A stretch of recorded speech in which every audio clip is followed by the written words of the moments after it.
Hello everyone. आप लोग सोच रहे होंगे कि सिस्टर खदीजा हमेशा कोई गंभीर टॉपिक पे ही वीडियो बनाती है, बट आई डोंट नो, ऐसा कुछ कुछ एक्सपीरियंसेस या ऐसे कुछ कुछ एक्सपीरियंसेस लाइफ में होते हैं जो मुझे अंदर से बहुत लगता है कि मुझे लोगों के साथ शेयर करना चाहिए। आज एक बहुत सेंसिटिव टॉपिक लेंगे, लेकिन उसको बहुत गहराई से समझेंगे कि हम इंसान जो है उनका जो ये मैकेनिज़्म है वो किस तरह से काम करता है। सो मेरे पास अभी एक क्लाइंट आया था थोड़े दिन पहले, okay, and he was like 36 year old person, जिनके फादर की डेथ हो गई थी, राइट। अभी जब उनके फादर की डेथ हो गई तो अभी वो डेथ को 1 महीना हो गया। सो कुछ कुछ लोग वो ग्रीफ से, वो पेन से बाहर नहीं आ पा रहे हैं, तो इसीलिए वो कोचिंग सेशंस भी लेते हैं। ऑलराइट, तो वो जो बंदा मेरे पास आया एंड वो अभी तक संभल नहीं पाया था, अभी तक अपने आप को संभाल नहीं पाया था। एंड जैसे जैसे हमने कोचिंग सेशन लिया तब समझ में आया कि उनके और उनके फादर की केमिस्ट्री कभी एक्चुअली थी ही नहीं।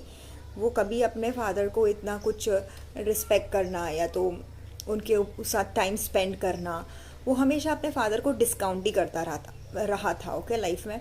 और हर चीज़ उसकी मम्मी थी उसके लिए, ठीक है। तो फिर इस बंदे को इतना दुख क्यों हो रहा है, इतना इतना अटैचमेंट अचानक से। 38 ईयर्स तक तो कुछ नहीं था और अचानक से ये सब क्यों हुआ। तो पता है हमें क्या समझ में आया वो सेशन में, कि जब इंसान गुजर जाता है ना, आपके पेरेंट्स हो या तो कोई भी हो, that is a natural phenomenon, okay. वो सबके साथ होता है, मुझे भी मरना है, आपको भी मरना है। तो वो एक्सेप्टेंस आने को देर नहीं लगती किसी इंसान को, 1 महीना 2 महीना, बट वो एक्सेप्ट कर लेता है mind, because that was totally not in your control, आपके कंट्रोल में था ही नहीं वो चीज़, और वो हर किसी के साथ होनी है। लेकिन जो बंदे वो ग्रीफ से बाहर नहीं आ रहे और बोल रहे कि मुझे सब्र नहीं आ रहा है, you know, they use the word, मुझे सब्र नहीं आ रहा है, किसी तरह से मुझे सब्र आ जाए। तो एक्चुअली ये सब वोकैबलरीज है हम यूज़ करते हैं। बाकी ये चीज़ समझ में आई कि ग्रीफ से ज़्यादा गिल्ट जो होता है ना इंसान का, वो उसको बहुत चुभता है, उसको बहुत परेशान करता है।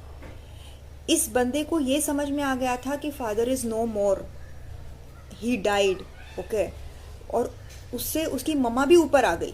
बट ये एक लड़का क्यों नहीं आ रहा है?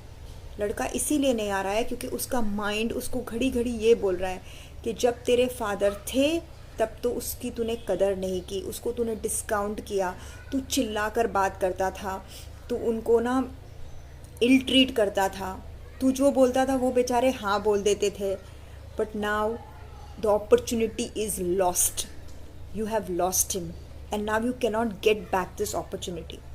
So ये जो गिल्ट है ना, वो अंदर ही अंदर इंसान को खा जाता है, क्योंकि ये आपका न्यूरोलॉजिकल जो सिस्टम है ना, पूरी दुनिया आपको माफ़ कर दे, भले आपके फादर जो गुज़र चुके हैं वो, उनकी रूह भी आपको माफ़ कर दे, अल्लाह ताला भी माफ़ कर दे, बट ये जो सिस्टम अल्लाह ताला ने बनाया ना, ये न्यूरोलॉजिकल सिस्टम, वो आपको कभी माफ़ नहीं करता, बहुत वक्त लगाता है।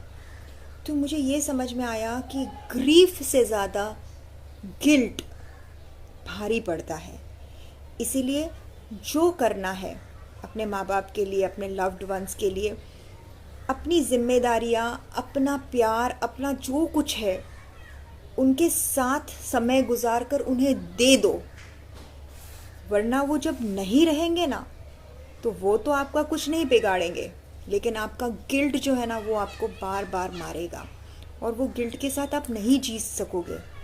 And the opportunity is lost, totally lost, you cannot do anything about it, you feel helpless.